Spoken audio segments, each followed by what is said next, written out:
はいどうも、研ぎ師りょうたです。今日は研ぎ師りょうたがつける切れ味レベルっていうことで、切れ味テストを難易度別に6種類考えましたので、レベル1からレベル6まで包丁の切れ味を順にテストしていきたいと思います。で、今回なんでこれをしようかと思ったかっていうと、包丁研いだ時に自分の包丁がどれぐらい切れるようになったかっていうのが、今一つわからない方も多いかなと思います。そういう方のために今回は少し難易度高めに設定して、切れ味テストをレベル1からレベル6までちょっと考えましたので、研いだ後にそのレベル1、レベル2、レベル3、レベル4、レベル5、レベル6みたいなので、どこまで切れるようになったかっていうのをテストしてちょっと楽しんでいただけたらと思います。それでは今から切れ味レベル1からやっていくんですけど、今回使う包丁こちらになります。こちら三徳包丁、肉野菜魚何でも切れるような、家庭用の包丁になるんですけど、ステンレス製で錆びにくい SG2 という鋼材を使った包丁になります。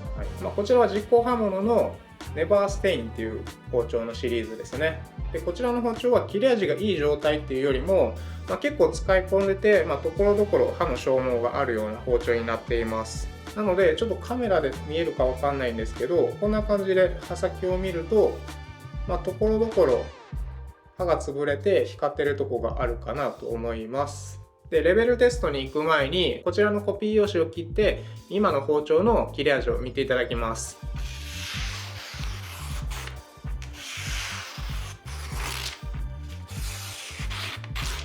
はい、こんな感じです。なんとか切れるんですけど、ちょっと消耗も激しくて、ところどころ紙に引っかかって破れてしまうような切れ味になっています。で特にこの包丁の上半分が結構消耗している感じですね。ということで、こんな感じの切れ味の包丁を使って、まず切れ味テストやっていきます。それではまずレベル1、こちらですね。こちら何かっていうと、キッチンペーパーになります。でレベル1はこのキッチンペーパーをくるくるっと丸めて、その丸めたキッチンペーパーが切れるかどうかのテストになります。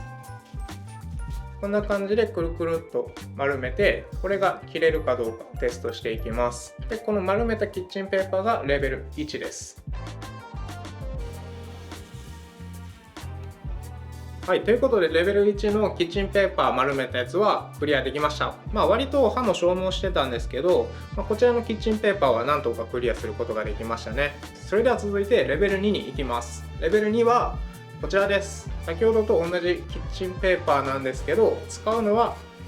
こっちの芯の部分になります。こちらのキッチンペーパーの芯を当ててあげて、支えなしで切るっていう感じですね。でキッチンペーパーの芯は結構硬いので割と刃が入りやすいです。それでは続いてはレベル2に挑戦していきます。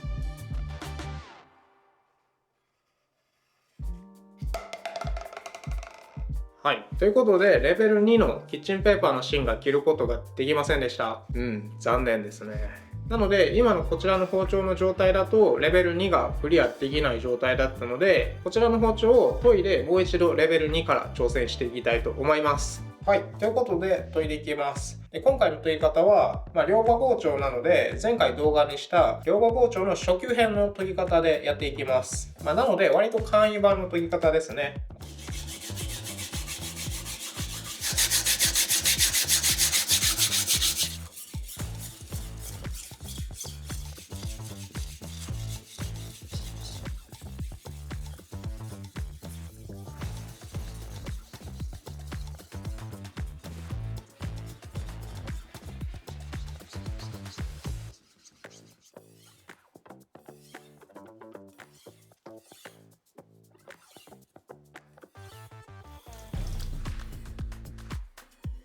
それではこれで研ぎ終わったので、こちらのコピー用紙で切れ味チェックしていきます。こんな感じで、切れ味もかなり滑らかになりましたね。はい、ということで研ぎ終わったので、また切れ味テストに戻ります。ということで、切れ味レベル2のテストに戻って、またこちらにチャレンジしていきます。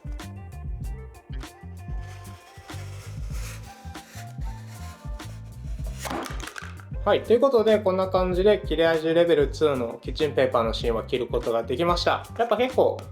硬いので、刃が入りやすいですね。それでは続いてレベル3に行きます。レベル3はこちらです。こちらコピー用紙を折り曲げたものになります。この折り曲げたコピー用紙をこんな感じで机に立ててあげます。それでこのまな板に立てた状態のものをストンと切っていきます。はい、ということでレベル3もクリアすることができました。はい、いい感じですね。で、これ何が難しいかというと、包丁の刃先が荒れてたり、ちょっと欠けがあったりすると、途中で引っかかって紙がくしゃってなってしまうので、なのでレベル3っていう感じですね。このレベル3は刃こぼれがちゃんとないかどうかのチェックにもなりますので、ぜひやってみてください。はい、それでは続いてレベル4に行きます。で、レベル4は皆さんお待ちかねのこちらです。コピー用紙の筒ですね。これどうやって作ってるかっていうと、先ほど何回か使ってるこちらのコピー用紙、これ A4 サイズなんですけど、A4 サイズを縦に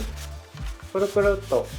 丸めて、だいたいこの紙が2周回ったところで、この上と下をセロハンテープで留めると、こんな感じでセロハンテープで留めてるんですけど、この状態のものを作ります。で、これ2周巻いてるんですけど、毎回僕はきっちり2周巻くようにしています。これが大きくなると下が安定しやすくなって結構切るの簡単になるので、2周ぐらいが一番試し切りにいいかなと思ってますね。はい、ということでレベル4やっていきます。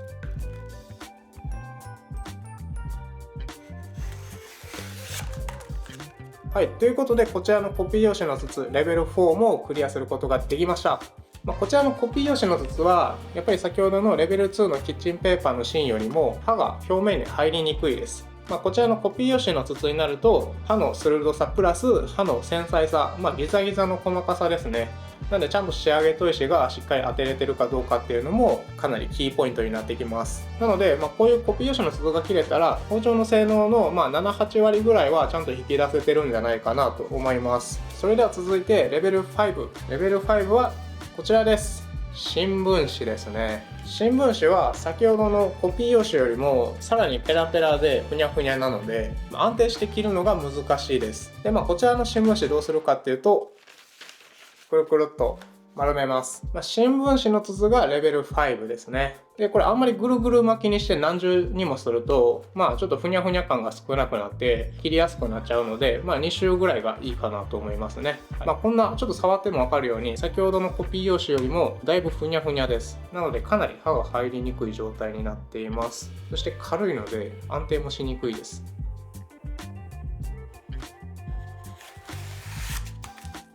ということでレベル5もクリアすることができました。やっぱり先ほどのコピー用紙よりもさらにふにゃふにゃなので、正確な刃先の鋭利さと滑らかさがもう一つ必要になってくるっていう感じですね。それでは続いてラストレベル6。これが一番難易度高いんじゃないかなと僕は思っています。こちら最後ラスボスが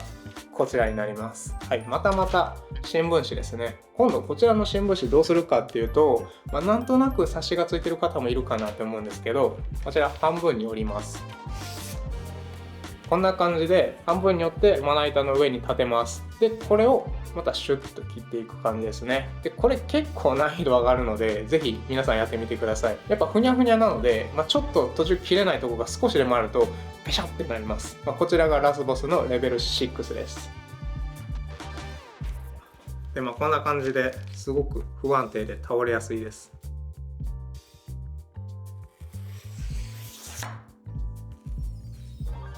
はい、ということでレベル6もクリアすることができました。これ本当になかなか難しいので皆さんぜひチャレンジしてみてください。ということで切れ味レベルをテストしてきたんですけどいかがだったでしょうか。なかなかいい感じのレベル分けになってたんじゃないかなと思います。なのでぜひ皆さんも包丁研ぎをした時はレベル1からレベル6までチャレンジしてみてください。で、ちょっとマニアックな話になるんですけど今回の切れ味テストはどちらかというと刃先の切れ味のテストになります。なので途中コピー用紙の筒を切ってる時に7、8割ぐらいまで研げたら切れるようになりますよって言ったと思うんですけど、それが刃先の切れ味さえちゃんとしたら、切れるようになるので7、8割って言ったんですけど、じゃあ逆に 100% まで、最大まで切れ味を高めようとするとどうするかっていうと、今回の研ぎはこの包丁の刃先だけを研ぐ研ぎになったんですけど、厳密にもっと切れ味を良くしたいってなるとこの包丁の表面ここの部分の研磨もめちゃくちゃ大事になってきます。なのでこの研磨をどれぐらい正確に緻密に綺麗にできるかっていうのと、あとはこの刃先の厚みですね。